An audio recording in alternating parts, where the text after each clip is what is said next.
दोस्तों स्वागत है आपका मेरे YouTube चैनल इंग्लिश बाबू पर। और आज मैं फिर हाजिर हूँ आपके साथ एक नई स्टोरी लेकर। और दोस्तों आज जो स्टोरी मैं आपके लिए लेकर आया हूँ ये एक शॉर्ट मॉरल स्टोरी है। बहुत ही प्यारी कहानी है, सुनकर आपको अच्छा लगेगा और साथ में कहानी के एंड में बहुत ही अच्छी नैतिक शिक्षा भी मिलेगी। उसके अलावा दोस्तों ये जो स्टोरी है, इस स्टोरी में आपको कई सारे नए इंग्लिश के वर्ड मीनिंग देखने को मिलेंगे। और दोस्तों इसका जो ग्रामर का स्ट्रक्चर है, ये जो स्टोरी है बिल्कुल ही बेसिक ग्रामर के साथ है। तो यदि अभी आपने इंग्लिश सीखनी शुरू की है और यदि आप ट्रांसलेशन को और अच्छे तरीके से सीखना चाहते हैं तो ये जो वीडियो है आपके लिए काफ़ी हेल्पफुल होने वाला है, क्योंकि यहाँ पर एक एक स्ट्रक्चर को बिल्कुल ही डिटेल में कवर करेंगे। तो जो ट्रांसलेशन का प्रोसेस है आप बहुत अच्छे से सीख पाएंगे। तो चलिए दोस्तों आज की इस कहानी को हम शुरू करते हैं और सबसे पहले कहानी का टाइटल देखते हैं। कहानी का टाइटल है द काइंड फार्मर। दोस्तों काइंड एक एडजेक्टिव है जिसका मतलब होता है दयालु और फार्मर का मतलब होता है किसान। द काइंड फार्मर मतलब कि दयालु किसान। तो दोस्तों ये आज की इस कहानी का टाइटल है, शीर्षक है। और अब मैं से पढ़ना शुरू करता हूँ। आप लोगों से रिक्वेस्ट है आप इस कहानी को बिल्कुल ध्यान से सुने। और जैसा मैंने आपको बताया दोस्तों इस कहानी में आपको कई सारे बेसिक ग्रामर के स्ट्रक्चर्स देखने को मिलेंगे, तो आप उन्हें ध्यान से सुने ताकि आप उन्हें अच्छे से समझ सके। वर्ड मीनिंग को भी नोट करें और यदि आपको आज की कहानी अच्छी लगे तो आप इसे लाइक भी ज़रूर करें। तो चलिए इसको शुरू करते हैं। After the battle the Kings army was going back. दोस्तों ये जो हमारा वाक्य है ये पास्ट कॉन्टिन्यूस का वाक्य है। पास्ट कॉन्टिन्यूस का मतलब होता है जब हम ऐसा वाक्य बनाते हैं जहां वाक्य की टेल पर रहा था, रही थी, रहे थे जैसे शब्द आते हैं, इस तरह का वाक्य पास्ट कॉन्टिन्यूस का वाक्य कहलाता है।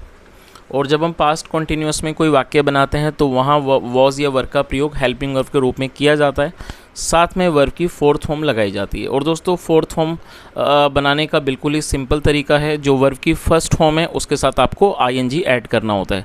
जी ओ का मतलब होता है जाना और ये फर्स्ट फॉर्म है, जो आप इसमें आईएनजी ऐड कर देंगे तो ये फोर्थ फॉर्म हो जाएगी। और यदि हमारा जब हम पास्ट इंडेफिनिट में कोई वाक्य बनाएंगे और यदि हमारा सब्जेक्ट सिंगुलर होगा तो सिंगुलर के साथ वॉज का प्रयोग किया जाएगा जैसा यहाँ पर किया गया है। और हमारा इसमें सब्जेक्ट है द किंग्स आर्मी। तो इस लाइन का क्या अर्थ निकला? After the battle. दोस्तों बैटल एक नाउन है जिसका मतलब होता है युद्ध, लड़ाई, जंग, उसे बैटल कहा जाता है।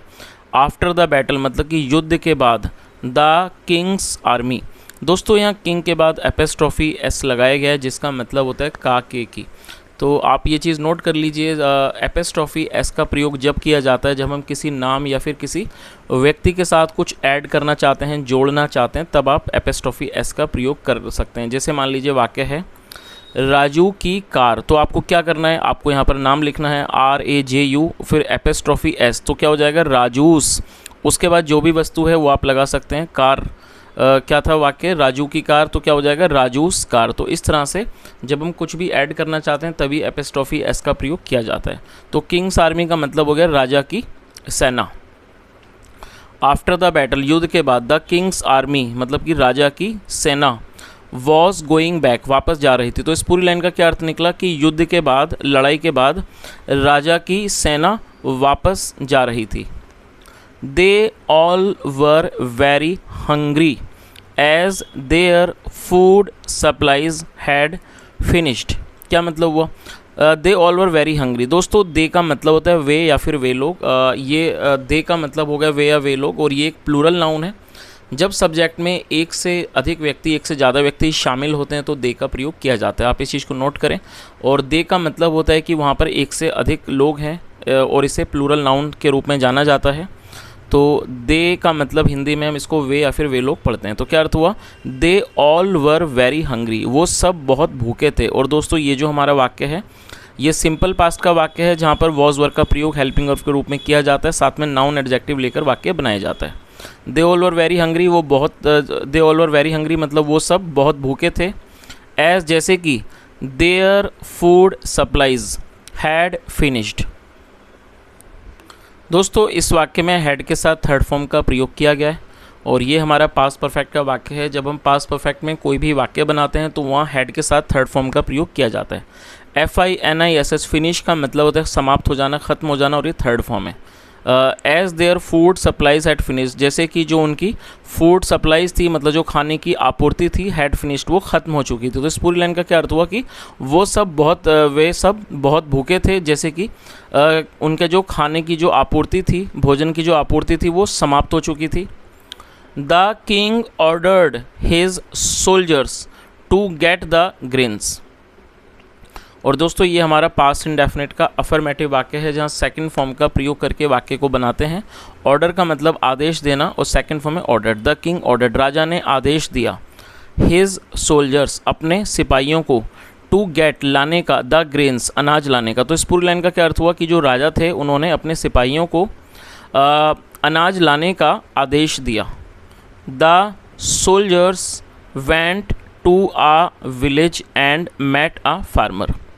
और दोस्तों ये भी हमारा पास्ट इंडेफिनिट का अफर्मेटिव वाक्य है, और आप इस स्ट्रक्चर को नोट कर सकते हैं। जब हम पास्ट इंडेफिनिट में कोई भी वाक्य बनाते हैं अफर्मेटिव का, तो वहाँ वर्ब की सेकंड फॉर्म का प्रयोग किया जाता है। गो का मतलब होता है जाना, और ये सेकंड फॉर्म है वेंट। तो इसका क्या मतलब हुआ? The soldiers went to a village, जो सोल्जर्स थे, सिपाही थे, वेंट टू अ विलेज, वो एक गाँव गए। एंड मेट, और ये भी मीट की सेकंड फॉर्म है, मीट मतलब मिलना। एंड मेट ए फार्मर, और एक किसान से मिले। The commander asked dear farmer lead us to the village's largest field. क्या मतलब हुआ? कमांडर आस्क, दोस्तों आस्क का मतलब होता है पूछना, और आस्क का मतलब किसी व्यक्ति को कोई काम करने को कहना भी होता है। और ये सेकंड फॉर्म है। द कमांडर आस्क्ड, जो कमांडर था आर्मी सिपाहियों का, आस्क्ड, उसने कहा। डियर फार्मर, प्यारे किसान। Lead us to the village's largest field. दोस्तों यहाँ भी विलेज के बाद एपिस्ट्रोफी एस का प्रयोग किया गया, जिसका मतलब काकेगी। लार्जेस्ट का मतलब सबसे बड़ी, और फील्ड का मतलब खेत। और दोस्तों आप इस वर्ड को नोट कर सकते हैं, LEAD, लीड का मतलब होता है ले जाना। तो इस पूरी लाइन का क्या अर्थ निकला कि जो कमांडर था उसने कहा कि प्यारे किसान, lead us to the village's largest field, की हमें, अस का मतलब होता है हमें जो गांव का जो सबसे बड़ा खेत है वहाँ ले चलो। चलिए आगे देखिए।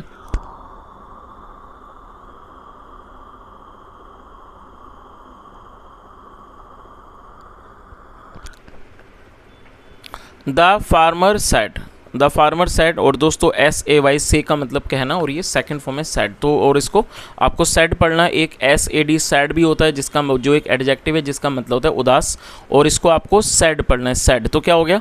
द फार्मर सेड, किसान ने कहा। When the soldiers were about to collect the grain. दोस्तों इस स्ट्रक्चर को आप नोट कर लीजिए। यहाँ पर वॉज वर्क के साथ अबाउट टू का प्रयोग किया गया है। जब आप कोई ऐसा वाक्य बनाते हैं जहाँ पास्ट में वाला था, वाली थी, वाले थे होगा, तो आपको वॉज वर्क के साथ अबाउट टू का प्रयोग करना होगा। तो इस तरह से आप वाला था, वाले थे वाक्य बना सकते हैं। यदि हमारा सब्जेक्ट सिंगुलर होगा तो वॉज का प्रयोग करना है, लेकिन यहाँ पर सब्जेक्ट प्लूरल है तो वर्क का प्रयोग किया गया है। तो इसका क्या अर्थ हुआ? द फार्मर सेड, किसान ने कहा। व्हेन, जब। The soldiers were about to collect the grain, मतलब किसान ने कहा कि जब जो सोल्जर्स थे, सिपाही थे, वर अबाउट टू कलेक्ट, वो इकट्ठा करने वाले थे, द ग्रेन, जब वो अनाज को इकट्ठा करने वाले थे। Please don't do so, please don't do so मतलब कृपया करके ऐसा मत करिए। Come and I will show you another field, उसने क्या कहा? क्या मतलब कि यहाँ आइए, and I will show you, मैं आपको दिखाऊंगा, अनदर फील्ड, मैं आपको दूसरा खेत दिखाऊंगा। और दोस्तों यहाँ एपिस्ट्रोफी के बाद डबल एल का प्रयोग है, जिसका मतलब होता है विल। तो इस पूरी लाइन का क्या अर्थ हुआ? उसने क्या कहा कि प्लीज़ डोंट डू सो, ऐसा मत करिए। कम आइए, and I will show you another field, में आपको दूसरा खेत दिखाऊंगा। तो दोस्तों यहाँ तक आपको कहानी अच्छे से समझ आई गई होगी कि जो युद्ध के बाद जो राजा की जो आर्मी थी जो वापस जा रही थी, और वो लोग काफ़ी भूखे थे। रीज़न ये था कि जो उनके खाने की जो सप्लाई थी पूरी तरह से ख़त्म हो चुकी थी, और जो राजा थे उन्होंने आदेश दिया अपने सिपाहियों को अनाज लाने का। तो जो सिपाही थे वो एक नज़दीकी गाँव में गए और एक किसान से मिले, और जो कमांडर था उसने कहा कि किसान, आप हमें जो इस गांव का सबसे बड़ा खेत है वहाँ ले चलो। तो जो फार्मर था, जब जो सोल्जर्स थे, सिपाही थे, जब वो अनाज को इकट्ठा करने लगे, तो जो किसान था उसने कहा कि आप ऐसा मत करिए और आप मेरे साथ आइए, और उसने क्या कहा कि I will show you another field, में आपको दूसरा खेत दिखाऊंगा। चलिए अब आगे देखिए आगे क्या होता है। The soldiers went with him, जो सोल्जर्स थे सिपाही थे, वेंट विद हिम वो उसके साथ चले गए, टू अनदर फील्ड दूसरे खेत पर चले गए।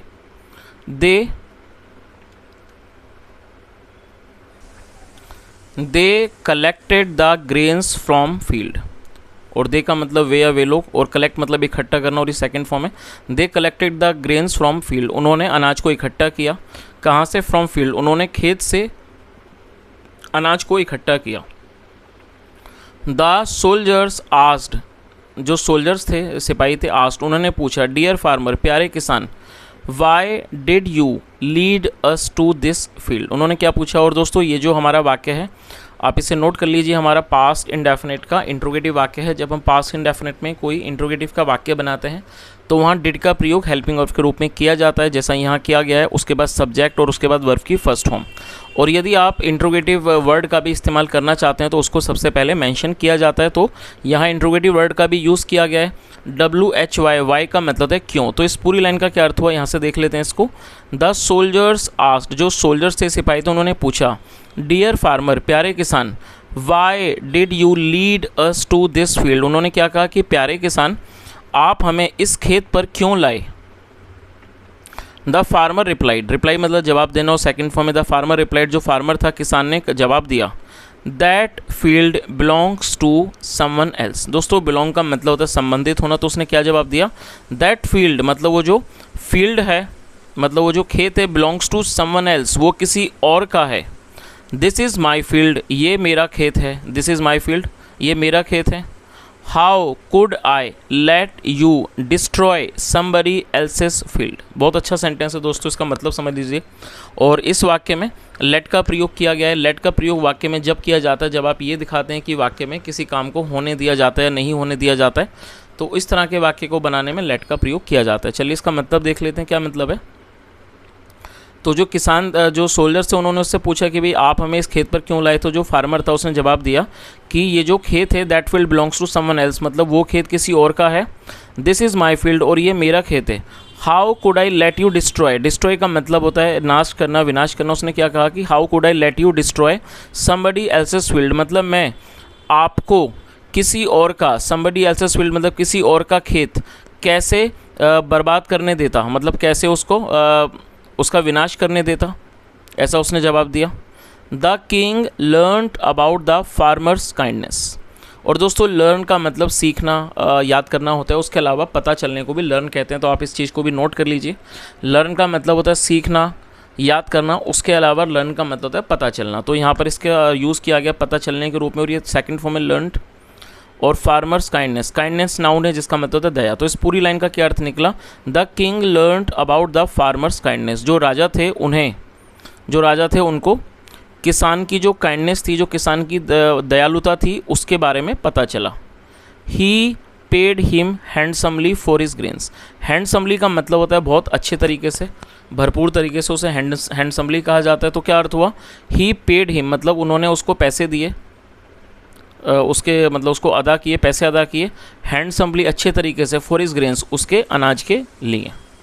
चलिए तो दोस्तों मैं समझता हूँ कहानी आपको अच्छे से समझ आई होगी, और जो कहानी का जो मॉरल है वो हमें यही सिखाता है कि जैसा हमने इस कहानी के अंदर देखा कि वो जो किसान था, उस किसान ने दूसरे के खेत को बर्बाद नहीं होने दिया, लेकिन उसने उनके जो सिपाही थे वो उनको अपने खेत पर ले आया, क्योंकि उसका ये कहना था कि मैं आपको किसी और का खेत कैसे बर्बाद करने दे सकता हूँ। तो ये उसकी दयालुता थी।